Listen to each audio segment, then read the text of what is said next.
Hi friends, नमस्ते। कैसे हैं आप लोग। और आज की वीडियो में हम बात करने वाले हैं कि बेबी बॉय और बेबी गर्ल के टाइम मेरे प्रेगनेंसी में बेबी बॉय और बेबी गर्ल में क्या मेरा प्लेसेंटा किस साइड था। लोगों का क्वेश्चंस आ रहा था कि आपके दोनों बेबी के टाइम पे आपका प्लेसेंटा क्या था, बेबी गर्ल में क्या प्लेसेंटा था, बेबी बॉय में क्या प्लेसेंटा था, दोनों का प्लेसेंटा सेम था या फिर अलग अलग था।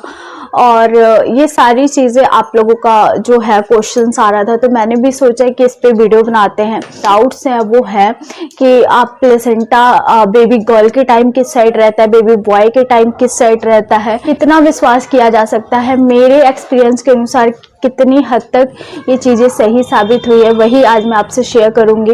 तो अगर आप मेरे चैनल पे पहली बार विजिट किया, अगर आप मुझे पहली बार देख रहे हैं, तो मेक श्योर करें कि मेरे चैनल को सब्सक्राइब कर दे, मेरे वीडियोस को लाइक कर दे, अच्छा लगेगा तो ज़रूर लाइक कीजिएगा और शेयर कर दे, स्पेशली उन लेडीज़ के साथ जो प्रेग्नेंट है, तो उनको बहुत ज़्यादा हेल्प मिलेगी मेरे वीडियो के माध्यम से, क्योंकि मैं प्रेगनेंसी से ही रिलेटेड वीडियो लाते रहती हूँ अपने चैनल पे। तो चलिए फिर बिना देरी की वीडियो स्टार्ट करते हैं कि प्रेगनेंसी के दौरान जब आप प्रेग्नेंट होते हैं, जब आप जैसे आपको पता चलता है कि आप प्रेग्नेंट हैं, तो प्लेसेंटा का पोजीशन स्टार्टिंग से ही डिसाइड हो जाता है। प्लेसेंटा अगर पोस्टीरियर है या फिर इंटीरियर है, वो आपको स्टार्टिंग से ही पता चल जाता है। अगर आप अल्ट्रासाउंड में देखेंगे तो उसमें क्लियर लिखा रहता है कि आपका प्लेसेंटा जो है किस साइड है। अब 3 मंथ बाद डिसाइड होता है वो बेबी गर्ल है या फिर बेबी बॉय है। अगर आप इंडिया से बाहर रहते हैं तब तो आपको पता चल जाता है, बहुत इजीली पता चल जाता है, क्योंकि इंडिया के बाहर अल्ट्रासाउंड में क्लियर बता दिया जाता है कि आपने बॉय कंसीव किया है या फिर गर्ल कंसीव किया है। लेकिन इंडिया में अगर आप रहते हैं तो फिर इंडिया में नहीं बताया जाता है। वो आप सबको पता है कि क्यों नहीं बताया जाता है, क्योंकि अगर उनका पहले से एक लड़की हो गई होगी तो कोई भी सोचता है कि एक लड़का हो जाए तो फैमिली कंप्लीट हो जाए, और है तो बेटा भी चाहिए, ऐसा वाला दिमाग होता है। तो मैं तो बोलूंगी कि बेटी बेटा दोनों सेम होता है। आप बिल्कुल मत सोचिए कि बेटी हो गई है तो बेटा हो जाए तो फैमिली कंप्लीट हो गया है।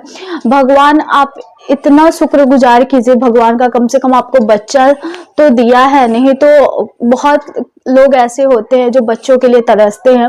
तो अगर आप ऐसा कुछ करने वाले हैं मेरा वीडियो देखकर या किसी का भी वीडियो देखकर, तो प्लीज मत कीजिएगा। हाथ जोड़ के मैं आपसे रिक्वेस्ट करती हूँ, प्लीज मत कीजिएगा, क्योंकि लड़का लड़की दोनों सेम होता है। अब बात करते हैं कि बेबी बॉय के टाइम पोस्टीरियर बोला जाता है कि पोस्टीरियर होता है, और बेबी गर्ल के टाइम बोला जाता है कि एंटीरियर होता है। तो मेरे बेबी बॉय के टाइम पोस्टीरियर था और मेरे बेबी गर्ल के टाइम एंटीरियर था। लेकिन ये हर किसी के केस में सही साबित नहीं होता है, क्योंकि सबका एक्सपीरियंस, सबका प्रेगनेंसी, सबका बॉडी अलग। किसी सब्सक्राइबर का कमेंट्स भी ऐसा भी आता है कि मुझे एंटीरियर था लेकिन मुझे बेबी बॉय हुआ, मेरा पोस्टीरियर था लेकिन मुझे बेबी गर्ल हुई। तो अल्टरनेट भी हो सकता है, जरूरी नहीं है कि बेबी गर्ल अगर आपने कंसीव किया है तो आपका प्लेसेंटा पोस्टीरियर नहीं हो सकता है, पोस्टीरियर भी हो सकता है और एंटीरियर भी हो सकता है। कोई दिक्कत नहीं होता है, आपको कोई दिक्कत नहीं होता है। प्लेसेंटा 2 जगह पे हो सकता है, या तो पोस्टीरियर या फिर एंटीरियर। प्लेसेंटा किसी किसी का क्या होता है कि स्टार्टिंग से जैसे पोस्टीरियर है और उसके बाद कुछ मंथ जाने के बाद, जैसे लास्ट ट्राइमेस्टर में या फिर मिडिल में प्लेसेंटा का पोजीशन जो है चेंज हो जाता है। अगर स्टार्टिंग में प्लेसेंटा उनका पोस्टीरियर है तो लास्ट में उनका इंटीरियर भी हो सकता है। अगर स्टार्टिंग में इंटीरियर है तो लास्ट में जाते जाते पोस्टीरियर भी हो सकता है। किसी ट्राइमेस्टर में चेंज हो सकता है। बहुत लोगों, मेरे सब्सक्राइबर ही कितने हैं वो बोलते हैं कि मेरा पहले पोस्टीरियर था और अब मुझे इंटीरियर है, तो आप बताइए क्या होगा। तो देखिए, प्लेसेंटा से आप डिसाइड बिल्कुल नहीं कर सकते हैं कि बॉय होगा या फिर गर्ल होगी।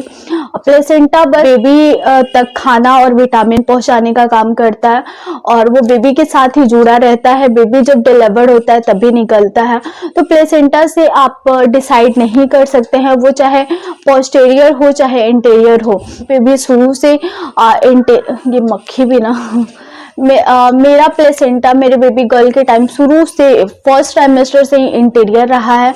और बेबी बॉय के टाइम पे प्लेसेंटा मेरा शुरू से पोस्टीरियर रहा है, कभी कोई चेंजिंग नहीं हुआ है मेरे प्लेसेंटा को लेकर। तो ट्राइमेस्टर में प्लेसेंटा मेरा सेम रहा है और चेंजेस नहीं हुआ है, तो इससे आप अंदाजा लगा सकते हैं कि आपको क्या होने वाला है।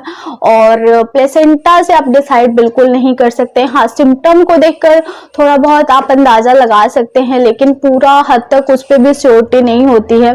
जैसे पेट को देखकर, नाभि को देखकर, ये सब देखकर लोग अंदाजा लगाते हैं। जैसे मेरे भी जो दादी सास घर वाले थे बहुत ज्यादा अंदाजा लगाते थे मेरी नाभि और पेट को देखकर कि तुम्हें बेबी बॉय होगा, तो उस पे आप थोड़ा बहुत विश्वास कर सकते हैं।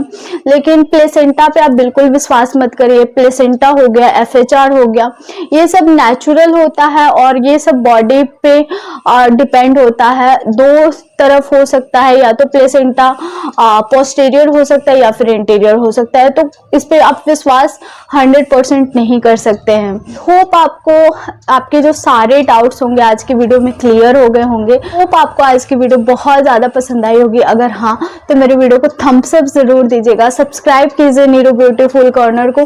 और भी अच्छे और इंटरेस्टिंग वीडियो के लिए मुझे इंस्टाग्राम पे जरूर फॉलो कीजिए, वहाँ पे मैं रील्स और लाइफ अपडेट डालती हूँ, तो आपको बहुत मजा आएगा। मैं कहाँ जा रही हूँ, क्या कर रही हूँ, गानों के साथ रील्स बना रही हूँ, तो आपको बहुत मजा आएगा। तो चलिए फिर मिलते हैं एक नए और इंटरेस्टिंग वीडियो के साथ। तब तक के लिए बाय फ्रेंड्स, लव यू।